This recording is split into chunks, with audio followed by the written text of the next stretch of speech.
The most terrifying creatures from Japanese mythology.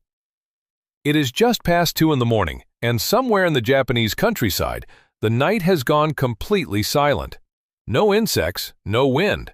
And then, from far across the dark fields, a sound rises that should not exist.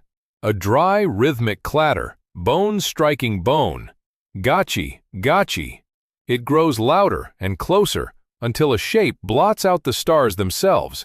A skeleton the height of a temple, assembled from the skulls of the forgotten dead, reaching down with a hand the size of a cart to pluck a living human from the road.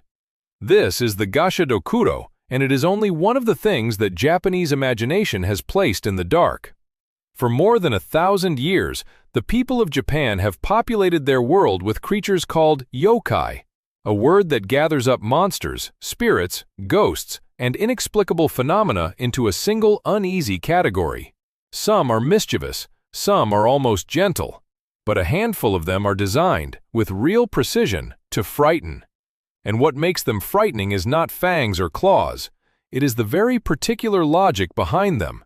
To understand these creatures is to understand a culture's deepest anxieties, about death, about jealousy, about what happens to people who are wronged and never made whole.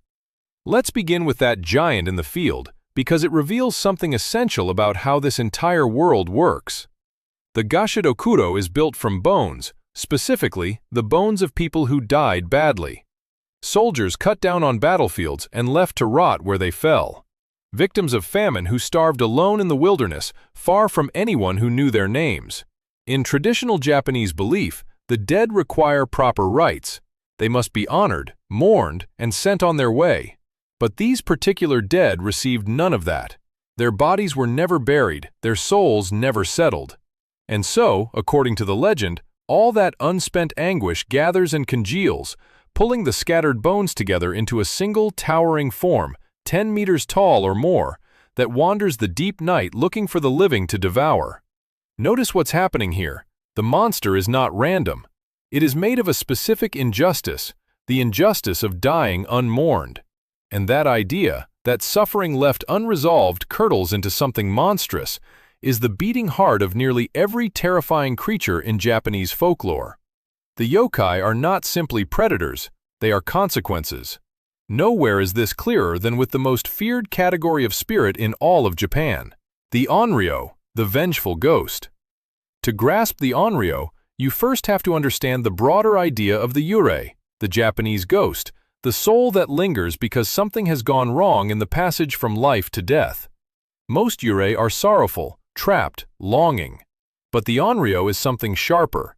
It is a soul so consumed by a grudge, almost always a grudge formed through betrayal or murder, that its rage alone is powerful enough to tear a hole back into the world of the living. The onryo does not haunt to mourn, it haunts to destroy. And in the oldest beliefs, its fury could reach far beyond a single household, twisting into plague and storm and disaster on a scale that could threaten an entire nation. And no onryo is more famous or more genuinely feared than a woman named Oiwa. Her story comes from a kabuki play first staged in the year 1825, written by a master of the theater named Tsuruya Nanboku IV.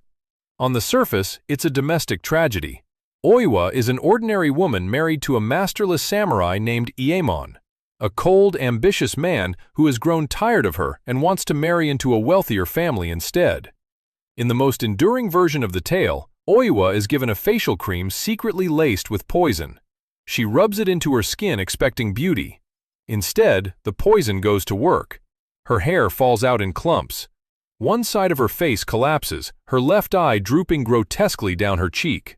And when she finally sees what she has become, reflected back at her in a mirror, the horror and the betrayal break something inside her, and she dies. But death is not the end of Oiwa. It is the beginning of her. She returns transformed, the white burial kimono, the long, ragged black hair, and that ruined, sagging face that has become one of the most recognizable images in all of Japanese horror.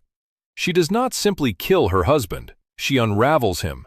She appears in mirrors, in lanterns, in the face of his new bride at the very moment he lifts the wedding veil. She drives him through a spiral of madness and accident and slaughter, until everyone who conspired against her is destroyed. Her revenge is not a single blow. It is a haunting that does not stop until justice is complete. What makes Oiwa remarkable is that people in Japan still treat her as real. Her story carries a reputation as a cursed one. For nearly 2 centuries, productions of her tale have been shadowed by rumors of accidents and injuries befalling cast and crew. And so, to this day, actors and directors preparing to stage or film her story will travel to a shrine in Tokyo dedicated to Oiwa and pray, asking her permission, asking for her blessing, asking the disfigured ghost to let them tell her story without harm. A fictional character treated with the genuine caution one reserves for a power that might actually be watching.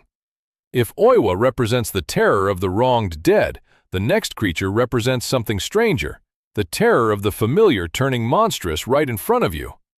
Picture a beautiful young woman, ordinary in every way, except that at the back of her head, hidden beneath her hair, there is a second mouth. This is the Futakuchi Onna, the two-mouthed woman.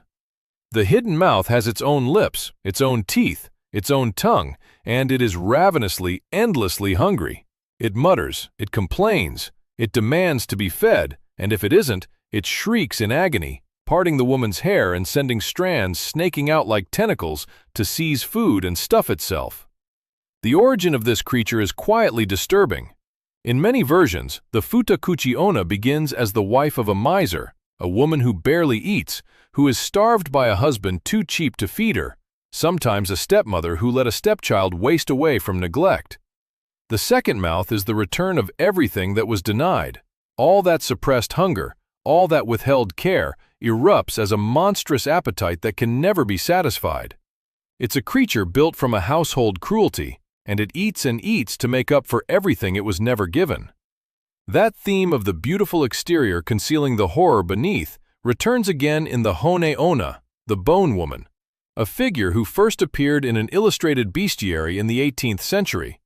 To the man who once loved her, she appears exactly as she did in life, lovely, warm, desirable, drawing him in night after night. But this is an illusion stretched over the truth. She is a skeleton.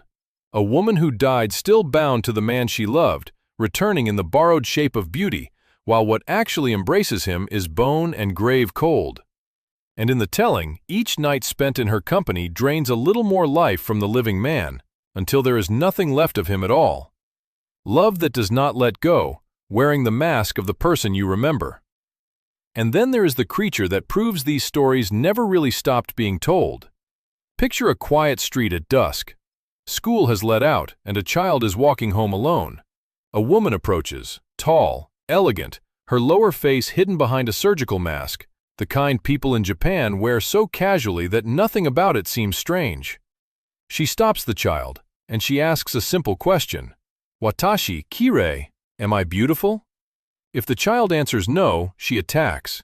But if the child answers yes, she reaches up and pulls the mask away, and beneath it is a wound, a gash carved from the corners of her mouth straight back to her ears, a grin that splits her entire face open. And she asks again, through that ruined mouth, even like this? There is no safe answer. Say no, and she cuts you down. Say yes, and she may follow you home to make your mouth match hers. This is the Kuchisake Onna, the slit-mouthed woman, in legend, a spirit so violently wronged in life that she returned to mirror her own mutilation onto everyone she meets. Here is what makes her extraordinary. The Kuchisake Onna is not some dusty figure from a medieval scroll. Versions of a slit-mouthed woman do stretch back to Japan's Edo period, but the creature most people know exploded into existence in the winter of 1978, beginning as a rumor among schoolchildren in Gifu Prefecture. Within months, the story had swept across the entire country. It was not contained to playgrounds. The panic became real enough that parents and teachers organized themselves into groups to escort children to and from school, and in some places, police actually patrolled the routes that children walked. A folktale in the modern age, with newspapers and televisions everywhere. And still, a ghost was powerful enough to put adults on the streets to guard their children. That single fact tells you something profound about why these creatures endure. The Kuchisake Onna, proved that the machinery behind the yokai never switched off. The same impulse that built a skeleton out of the unmourned dead 1,000 years ago was alive and well in 1978, and it is alive now. Because these monsters were never really about the supernatural. The Gasha Dokuro is the fear of dying forgotten. Oiwa is the fear of betrayal by the person closest to you. The Futakuchi Onna is the guilt of a cruelty hidden inside the home. The Hone Onna is grief that refuses to release its hold. And the Kuchisake Onna is the simple, ancient dread of the stranger on the dark road, and the trap of a question that has no right answer. The creatures change their costumes across the centuries. Bones become burial kimonos become surgical masks. But what lives inside them does not change at all. They are the shapes that human fear takes when it needs somewhere to go.